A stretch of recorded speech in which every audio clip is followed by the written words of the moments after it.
like yourselves, I may not have been around on the block long enough to know that there was a time when fringe ideas, conspiratorial ideas, were deemed a little cuckoo, were deemed a little mad, i.e., people thinking the earth is flat.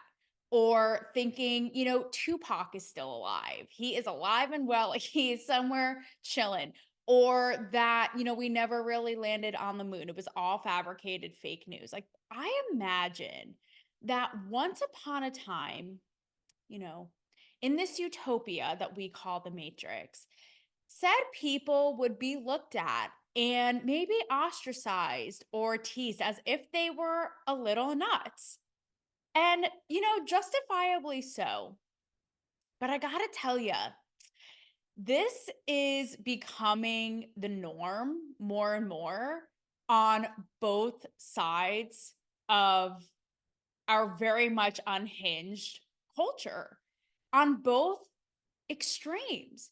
And I'm sitting back and I'm watching, I'm taking it all in. And I gotta say, y'all really be giving Alex Jones aesthetic. Like, you guys are making Alex Jones look normal. And I don't really know what to do about it except for ask, why are we like this? Why are we truly like this? So, to give a little bit of specificity, only on Cancel Me Baby are we going to tie together the extreme rights conspiracy that Taylor Swift is an actual Pentagon, like CIA PSYOP asset. Okay. Like, who knew? Who thought? Like, the FBI's biggest weapon, okay, with red lipstick and underwear for fans. Okay. And like her sixth grade diary as the lyrics of our times. And then you have the other, very much again detached from reality, of the extremes of the Israel Hamas war, and what we're seeing as a cultural norm in the place of what is supposed to be higher and esteemed, coveted learning and education, and our culture as a whole. So that's right.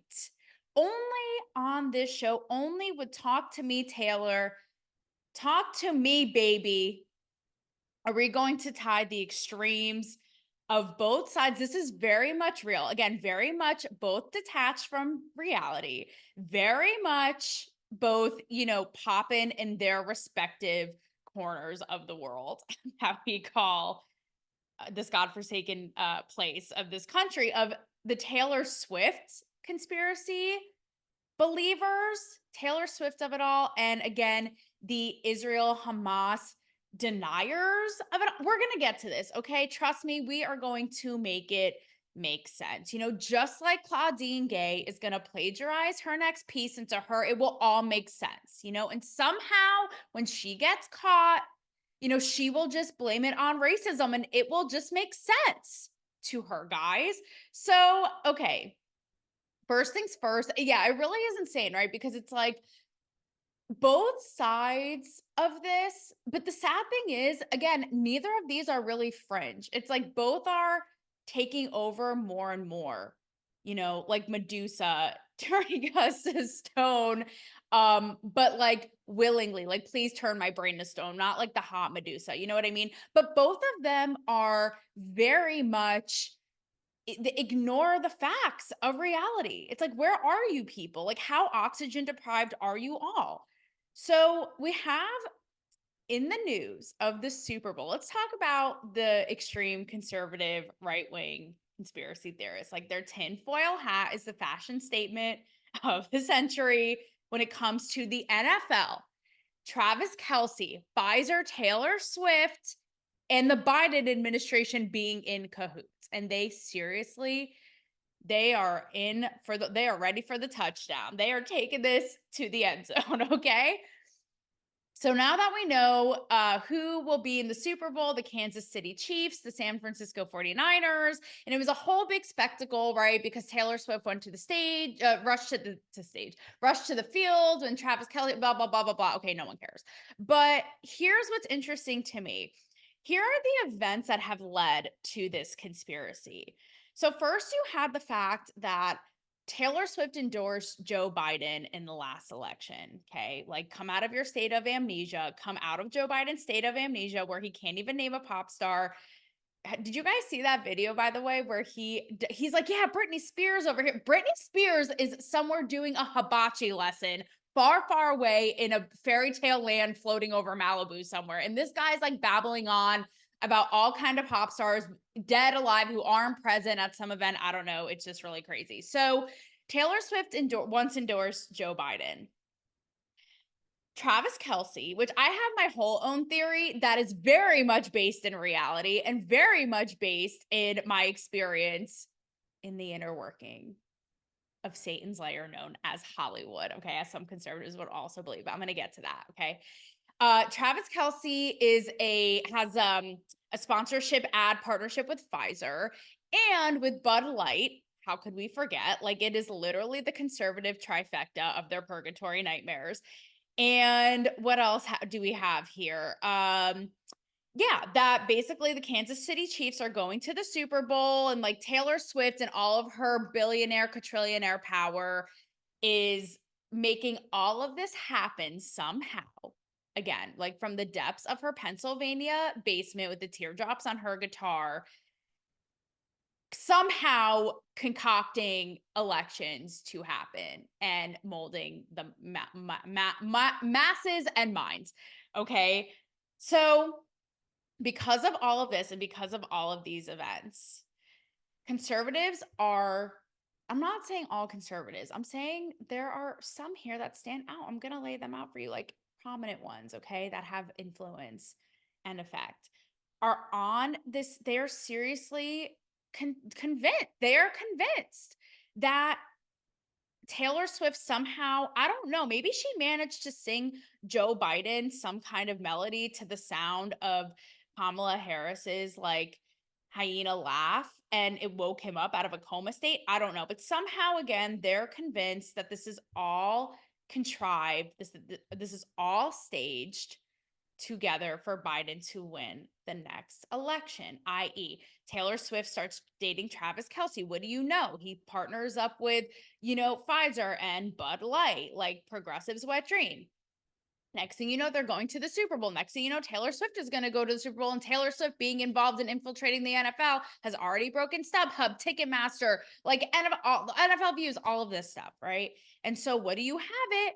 But once the Kansas City Chiefs magically win the Super Bowl, wink, wink, because of the superpowers of Taylor Swift's pussy, apparently, that then she and Travis Kelce will be floating down from the White House and will endorse Joe Biden, then he will win. Like, it's wild.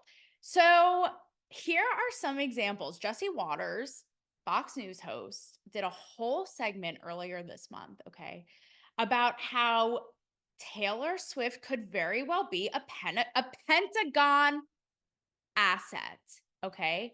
Not shaking it off her little asset in stadium tours around the world, like setting off the Richter scale, this little biatch, but an actual asset. What happened in this segment, he played a clip from, I believe it was 2019, in which the Pentagon is giving a presentation to NATO, and they're talking all about influence and information, and they bring up Taylor Swift as somebody who has a huge platform, has a huge influence on, the minds of our youths and the sad little puddles of mud that they are and have become. And so this has drawn Jesse Waters to the conclusion that she is indeed a Pentagon psyop, okay? Or we also have Vivek Ramaswamy, who dropped out of the Republican, presidential race, and who is literally doing a gangbang on Trump and his entire family around the clock. But he came up for air from said gangbang and tweeted something to the effect of, "Oh, gee, I wonder who's going to win the Super Bowl, and what major presidential endorsement will come from that, right? As if insinuating again that this is all planned and that all of these people are working together. And also, we have Benny Johnson, who is you probably have heard of him. He's a really popular conservative commentator. I'm not even going to get down the rabbit hole of this because I don't really care, but he goes down a whole thing about George Soros and once George Soros bought Taylor Swift's music and yada, yada, yada, blah, blah, blah, poo. Like, honestly, and then ends the video with, she is an op and we all know it. Like, George Soros, this, that, potato, again, like, I can't be concerned with that. All I know is, are you guys, like, let's just look at this. I mean, are you guys for real? And I'm not a conspiracy theory kind of gal myself. Like, I know people love this shit. Like, I know the dark web of TikTok, like, somehow they ban my videos stating facts. Weird how that works. But they have no problem. People love going down all these like crazy little black holes of like the Illuminati and this and that. And I just can't be concerned with that because, again, I like to think that my brain is, somewhat in reality in the real world. But let's just take a look at these grown adult people who are seemingly educated and who are informing and influencing the masses. These are grown adults, again, who have some kind of mental wherewithal to be where they are today. Intelligent individuals, I will say, intelligent individuals who literally believe that Taylor Swift, the pop star, is like I said, a CIA, like, secret weapon about to be unleashed on us all for Biden's sleeping beauty to come out of a comatose spell and rule the world yet again while babbling over his oatmeal. Like, I honestly, I really can't. And that's not to downplay the power of Taylor Swift. Let's not forget her latest tour. I don't know if you know this. So her latest tour made her officially a billionaire. This girl, regardless of how I feel about her, like, her music's so, it is what it is. Like, for whatever reason, she just has the bitches hypnotized. But I'm not going to knock her empire and her hustle. This girl, the Taylor Swift economy, if she was a country, it would be bigger than the economy of 50 countries. So I ain't going to deny the hustle and the power and the empires that is Taylor Swift. But by God, people, I mean, let's not give it that much credit. Again, not knocking it, but like, this is a girl who details her high school prom still at the ripe age of like 34, makes millions, and you expect us to honestly believe that she is in some undercover CIA, FBI cahoots to brainwash us all. Just let that just think about that. So my personal little theory that I actually do think is, and it's crazy because I didn't even want to really talk about Taylor Swift on this show or ever. No, I'm just kidding. Because I just feel like it's what I'm an Aquarius. Actually, my birthday is Saturday. We don't like to do what everybody does, okay? When they go left, we go right. They go up, we go down. So don't tell me nothing. But no, I feel like everybody talks about Taylor Swift, like the fact that, again, like Vivek, Benny Johnson, it's like, we get it. I feel like it's been said, it's been done. Everyone's talking about her. I feel like it's exactly what she wants, like the good, the bad, no press is bad press. So it's like, been there, done that. We get it. But once it became, again, a conservative conspiracy, I just had to put it out there because, again, a little dose of reality. You know that song from Great Gatsby, "A little party never hurt nobody." Reality. I'm all for dream. I'm a dreamer. I dream, but fortune favors the bold. But a little reality, a little down to come to the planet, to Earth. Little facts never hurt nobody. Know what I mean?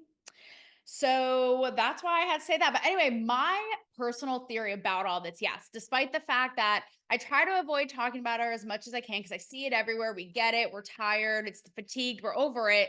My personal theory, I mean, listen, I think that this shit is as fake as Kylie Jenner when she is trying to convince us that she has had no foreign objects placed in her cute little body. Like, girl, I am not buying it for a second.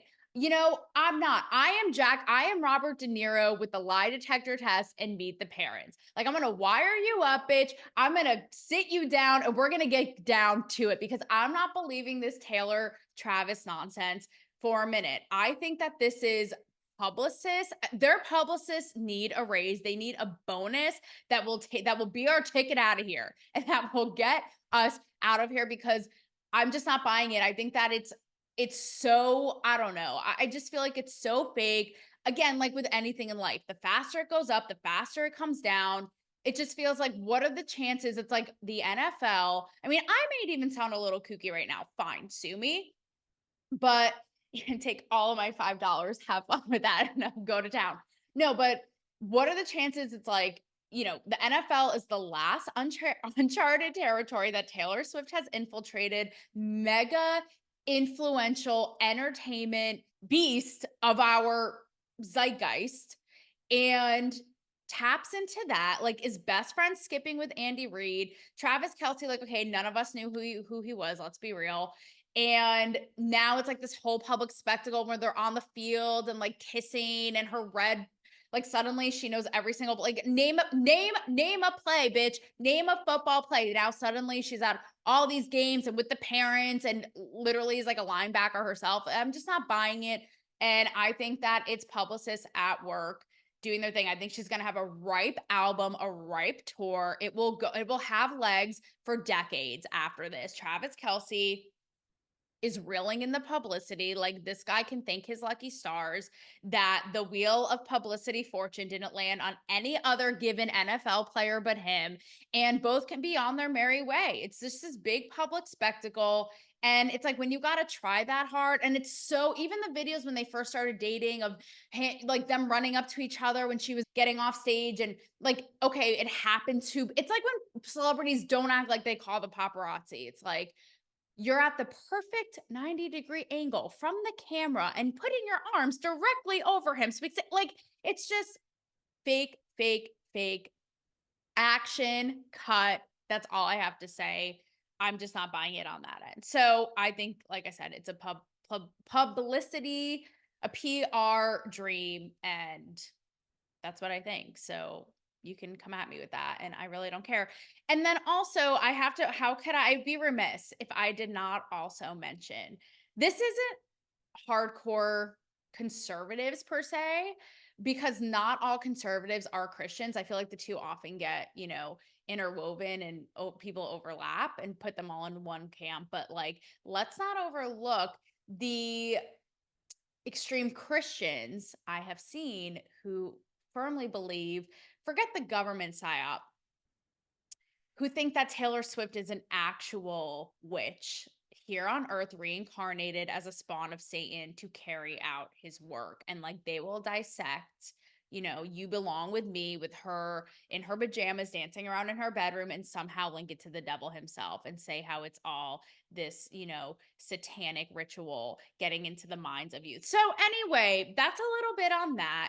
You guys are all unhinged.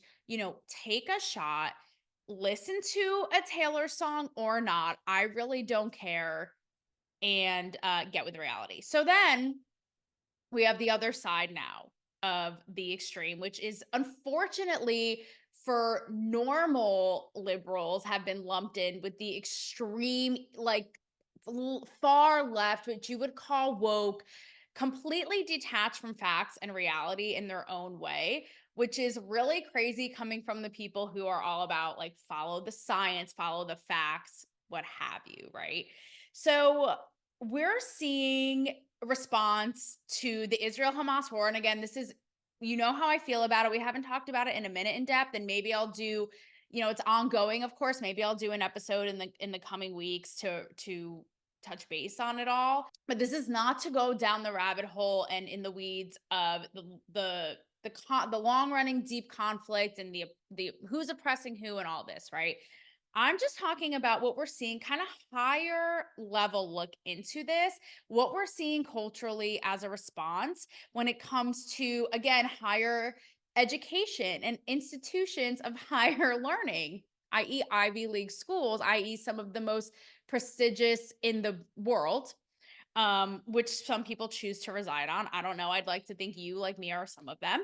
And even culturally, right, when it comes to like Me Too and all of that. And so all of the hardcore push we're seeing, and the push we're seeing away from actual facts that have happened. So I feel like what sums this up perfectly is a video that Tommy Lee reposted, which I need to get Tommy Lee on the show. Like, we are going to make that shit happen. He's going to show his schlong and it's going to be amazing.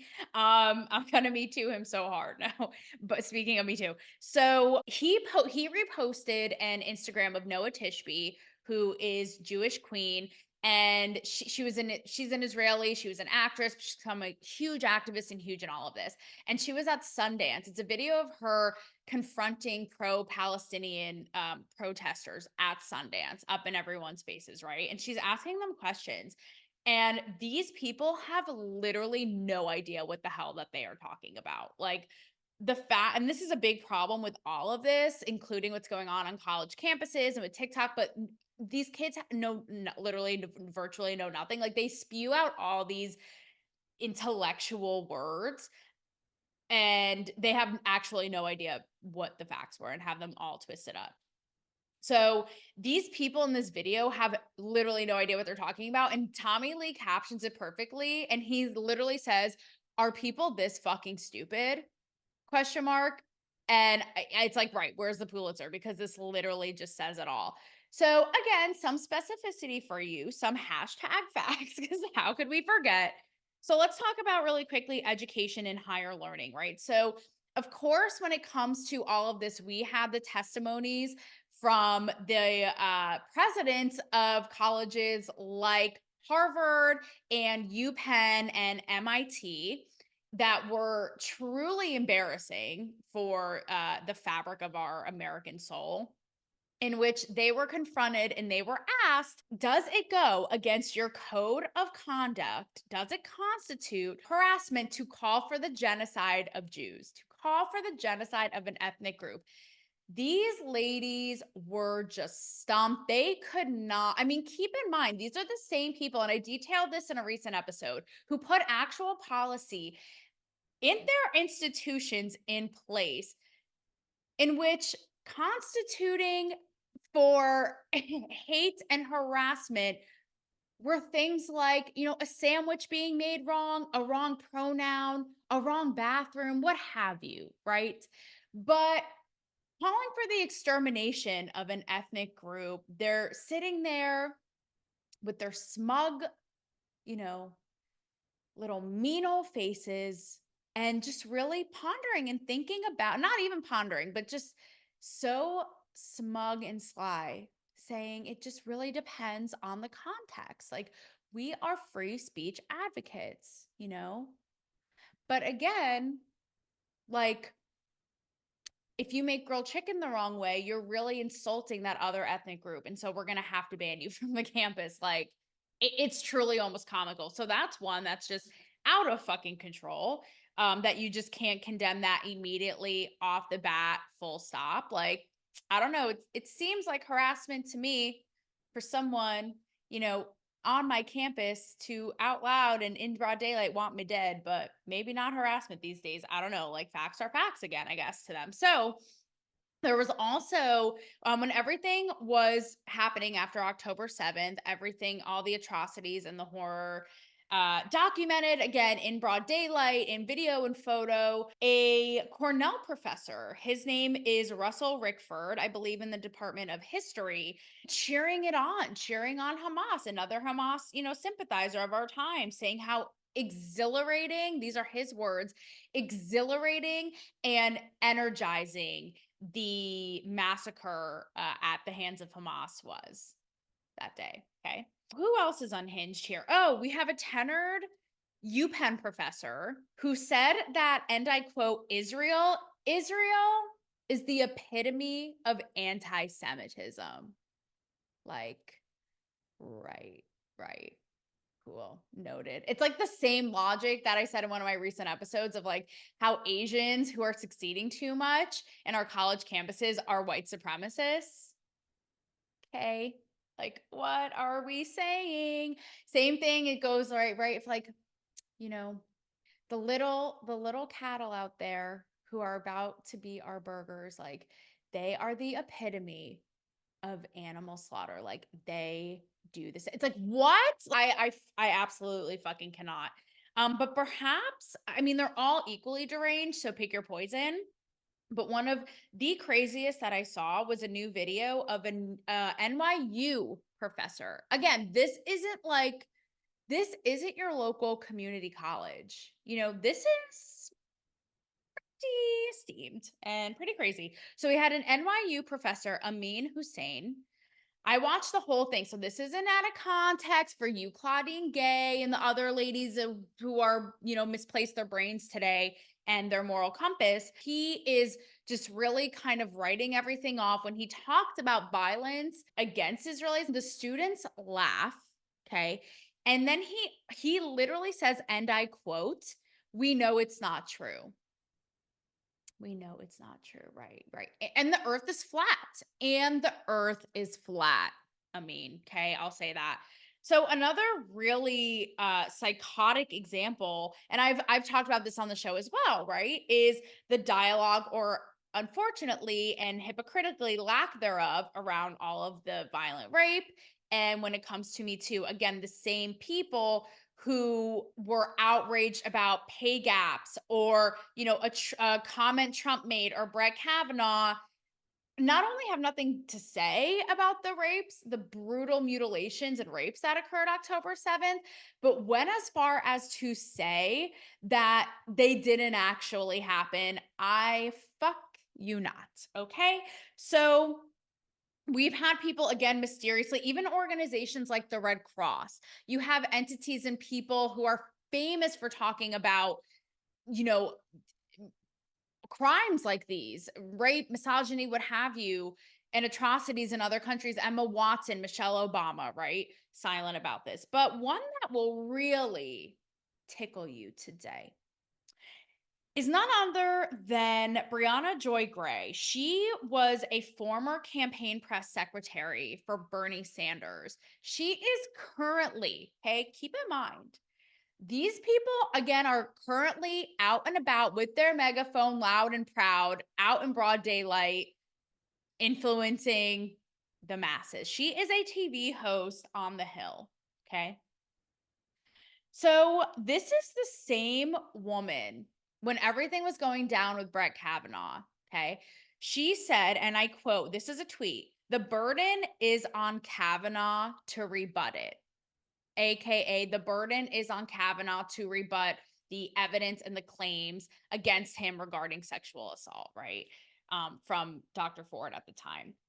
So when it comes to this, she literally tweeted, "Shame on Israel for not investigating these rape claims and performing rape kits on alleged victims." And it's like, Brianna, I don't know, but given that again, educated, somewhat intelligent TV host, ran a, campaign for a huge US senator, may have a thought cross in your mind that it may be not a priority or tough to conduct a rape kit when, women have bullets in their heads, their genitals, or are mutilated so badly after being raped, which, by the way, our accounts are from first responders, professionals, civilians, you name it. But when bodies are mutilated so badly that they can't even be identified as men or women, or for who, never mind for who, who they are for that matter. So I don't know, maybe tough to conduct a rape kit at that point, but gee, what do I know? I just know that when rape is you know, documented, when rape is documented in broad daylight, I don't know that the rape kit, rebuttal really has any validity here. But again, that's just me. That's just me. So right, when it's Brett Kavanaugh, it's on him. But when it's, dozens of innocent women, children, minors, okay, civilians, it's really shame on Israel. Shame on those victims with bullets in their heads. They really have what cowards. They really have should have stepped forward to tell their accounts and their truth. Girl, next on that. So my conclusion is, if it's not clear enough, we know, like, what a birthday present to me, right? And to us all, to see how, again, extreme both sides of our culture have become, but further, how both believe their side and believe their rights, right? And egg each other on and cheer each other on and just feed each other with the same echo chambers and the same nonsense.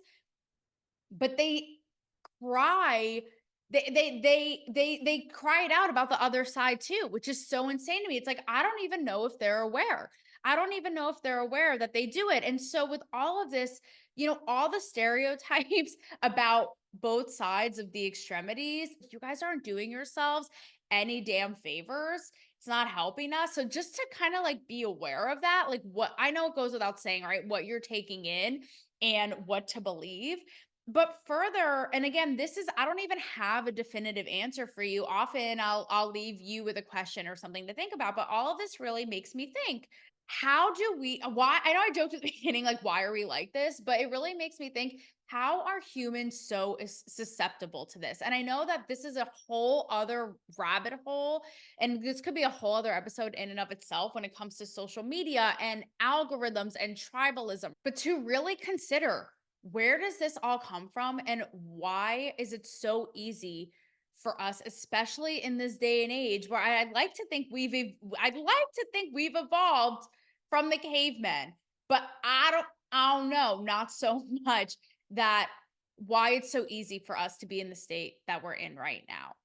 So with all of that being said, think twice, because the Alex Jones aesthetic ain't cute and it ain't nice.